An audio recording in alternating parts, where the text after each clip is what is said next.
Fixing awkwardness, what Olivia did. Meet Olivia. She's 23, a certified health trainer, absolutely crushes it in the gym. But drop her into a room of strangers and her brain does something weird. Her heart races, she forgets what to say, and every second feels painfully awkward. Sound familiar? Hey, I'm Ava. I research how our brains handle stuff like this. Today, I'll show you exactly how Olivia rewired her social reflexes using science-backed strategies anyone can try. Let's dive in. Chapter 1, Olivia's moment. That moment right there. It's not about being shy. Olivia is actually super outgoing with her clients. But in unstructured social settings, her brain triggers a subtle fear response, just enough to freeze her up. That response is called social threat activation, and it's totally normal. But what if I told you there is a way to train your brain out of that cycle? That's where behavioral science steps in. Chapter 2, 3 easy tricks. Trick number 1, name it to tame it. The next time Olivia feels that wave of awkwardness, she doesn't shove it down. She labels it out loud or silently. Okay, I'm feeling tense. This feels awkward. Why? Because labeling emotions activates the prefrontal cortex, the thinking part of the brain, and helps calm the amygdala, which handles fear.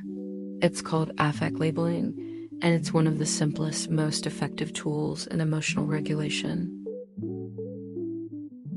Trick number 2, the 3-second rule. Olivia used to panic respond. Blurting something out just to fill silence. Now, she pauses. Just for 3 seconds. That pause gives her brain time to reset from anxious mode to intentional mode. This is called cognitive reappraisal. It interrupts the automatic fear loop and gives you space to reframe what is happening. Instead of thinking, I'm being judged, Olivia reframes it as, this is just a human moment. No big deal. That shift, game changer. Trick number 3, micro exposure. Instead of waiting for big social wins, Olivia built small, low-stakes reps into her day, like saying hi to her barista. Asking a colleague a fun question. This method is called graded exposure. And over time, her brain learned these moments aren't dangerous. They're just practice. The goal isn't perfection. It's progress. Chapter 3, Olivia's turnaround.